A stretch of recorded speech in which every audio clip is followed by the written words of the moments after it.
Question from Katya. Уточните, пожалуйста, вопрос о работе на Аляске. Летом этого года студенты имеют право работать на рыбных заводах на Аляске. Да, Катя, летом этого года студенты могут работать на рыбных заводах в Аляске. So we received a question, does full information regarding parents need to be included on the DS-160 form? And the answer to that is absolutely yes. We require complete and full information. If we do not have full information, that can cause us a lot of problems in the processing of your application. So we encourage you to be as thorough and complete as possible, and this means including both of your parents' names. So yes, it is, whether they're living or deceased, we need to have that information on your DS-160 form. So we received a question from Anna. When will the list of approved agencies be published for the 2013 season? And just like this year, it's gonna next year take place in late 2012, beginning 2013. We will put it up on our website, ukraine.usembassy.gov, in Ukrainian and English, as well as on our Facebook page. And we will do this as early as possible, as we know you rely on this information in order to create your plans and to organize your application for the Summer Work and Travel program. So we appreciate that question, and we'll work on making it as timely as possible for you to make your plans. Our next question is about applying for a tourist visa. What if I have been refused a summer work travel visa? Can I apply for a tourist visa? That's a great question. And yes, of course, you can apply for a tourist visa. Anyone can apply for a tourist visa. Those visas are for completely different purpose. And your refusal in summer work travel program does not have a direct negative impact on your application for tourist visa, especially because the refusal could have happened for any number of reasons, including poor English, which is not required for a tourist visa. So yes, please apply for a tourist visa. Thanks. So we received a question from Andre. Do you have a quota for Ukraine? We're assuming this means a quota of summer work and travel students that we will be approving this year. And the answer, we are very happy to say, is no. There is no quota that applies to Ukraine as a country. However, as I mentioned in the beginning introduction, there is a worldwide cap this year on how many summer work and travel students will be going. That cap, however, does not apply to Ukraine, so we are welcome to interview and send as many as we can possibly do.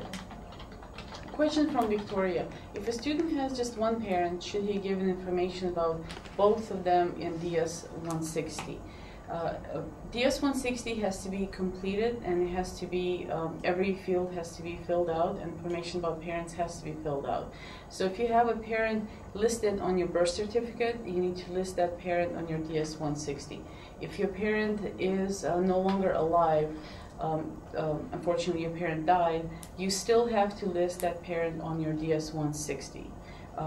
Only in very rare cases where someone is not listed on your birth certificate and really no one knows the name of your mother or father, usually it's probably father, then it is obviously okay to omit that. However, all the information that is known, available to an applicant has to be listed in DS-160.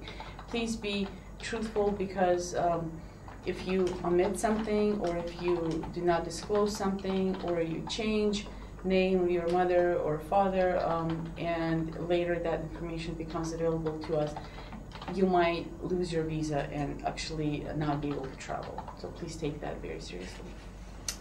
So we received a question from Michaelo. Can students apply for summer work and travel if they participated in the green card lottery? And the question is, sure, why not? Of course, if students participate in the green card lottery, they're more than welcome to apply for the summer work and travel program. That will not adversely affect their application. Every applicant who comes in is evaluated on their own merits, and their ties to Ukraine are evaluated on an individual basis. So green card or not, they are welcome to come in and apply for the summer work and travel program.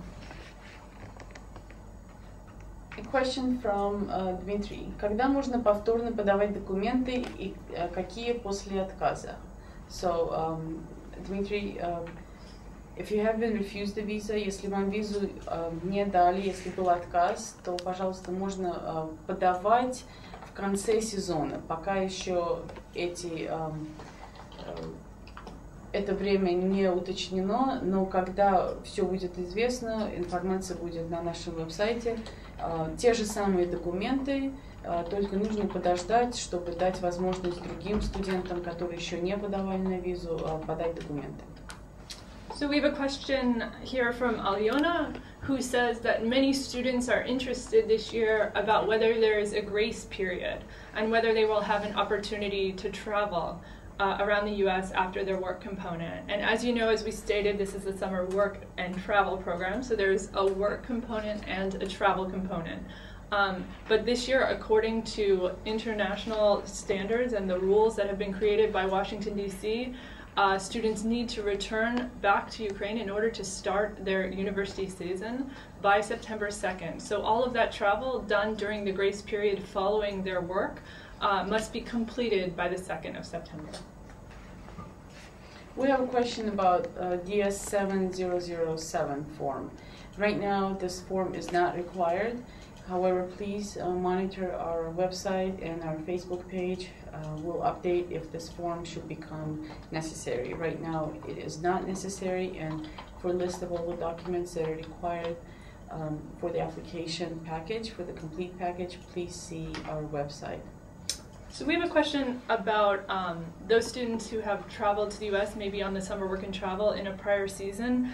What do they do if their I-94 was left in their passport? And the I-94 can validate their timely departure from the U.S.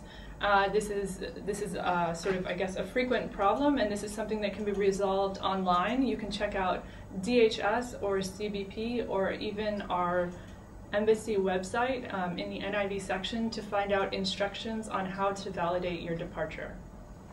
The question about DS-160 form. What if I make a mistake on my form? What happens? If you make a mistake and you discover that you make a mistake, please correct it. If you don't have a chance to correct it yourself right away, please point it out to a person who is enrolling you at the embassy during your interview. It is very important, as I stated before and as Heather stated, to have your application complete and to have your information complete and correct. Please be sure to enter correct information or correct it yourself once you discover that there is a mistake. And if you don't know how to change it or to correct it, update it, please let us know and we will work with you. But it's important. At the end of the day, you're responsible for correcting and completing your information. So we received a question about camp counselors and how they should schedule appointments. Camp counselors should not go through the block appointment system. Indeed, there is a separate category for those who are participating in the camp counselor program. They can register as regular J1 visa applicants by calling the call center and indicating category number 4 on their DS 2019. A question from Ola. What if I lost a student ticket? And we've been getting this question many times and many ways in several languages, and I'm going to try to cover this now. If you lost your student ticket, it is very important that, first of all, for those of you out there who have not lost it, to please not lose it. And please bring it. It's a very important document that proves that you're a student. And that's a key for us. In order to be eligible to participate in this program, you have to be a student. And the easiest way to prove that you're a student is to have your student ticket with you. If you do not have that, you need to think of other ways to prove to us that you are a student. And that burden is upon you, so you need to bring some other evidence of you being a student. Если вы потеряли ваш студенческий билет, то, пожалуйста, принесите с собой другие какие-нибудь документы, обязательно вашу зачетную книжку, что вы, правда, студент, потому что, чтобы участвовать в этой программе, вы должны быть студентом в высшем учебном заведении. И если у вас нет вашего студенческого билета, который нужен в этом процессе, которые вы должны предъявить во время вашего интервью, то тогда это уже зависит от вас, что вы принесете на интервью и как вы докажете консульскому офицеру, что вы правда студент. So we received a follow-up question from Anna about applying for next year, so applying for the 2013 season. And she's asking, would it be better if she waits to register for an agency that she knows will be approved instead of just applying soon without knowing for sure? Of course, in the end, this is a decision up to every student. It seems that it would make more sense to wait until you receive the list of approved agencies before you make the decision of which agency, which Ukrainian agency you would like to work with. So stay tuned. Towards the end of 2012, beginning of 2013, we will be publishing the 2013 list of approved local agencies, Ukrainian agencies, who we will be working with. So we have a question about the end date of the program. What if my university starts on September 17th? When do I need to get back, and what about my grace period? The program dates are until September 2nd. So when the program ends, then you do have your grace period, and so please use it wisely and make sure that you come back when you're supposed to come back. Well, we did have a question here about what date should be indicated as the date of graduation for a bachelor's student who plans to continue their studies as a graduate student. We want to reiterate that you need to be indicating the date that you are graduating from the current program that you are enrolled in. So you need to tell us what year you are in the university and exactly when you will be graduating from your program. We understand that you may have future plans to enroll in a program, but what we will be looking at is your current status. Of course, we will be interested in your future plans, as those do indicate your ties to Ukraine. But we will need to know the date that your current program ends, and that is something that we request on your DS 160 form, and so we just want to be clear that that's the date that we're looking for there. Just to go over again the differences between this year's application and last year's application and eligibility. Students who are correspondence students are not eligible to apply this year. Заочные студенты не могут подавать в этом году на эту программу.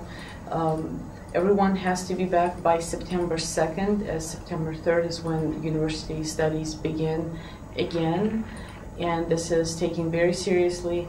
Please note that for J visas, there's a grace period at the end of the stay for 30 days. However, summer work and travel program has its own rules, and under the rules of the summer work and travel program, September 2nd is the date when everyone has to be back in the country for their studies on September 3rd. The last day that we're going to be interviewing this year is June 8th. That's Friday, June 8th. Please apply early and use your time wisely, as you cannot stay at the end of the program. You might want to get there a little bit earlier and do your travel then. See what your program dates are, what your work dates are. Work with your agency and your sponsor to make sure that you have the best experience you can.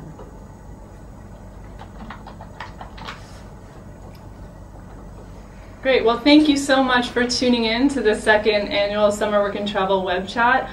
We think we were able to cover a lot of important topics, and we look forward to seeing you in our new consulate building at Ihorskorsky 4.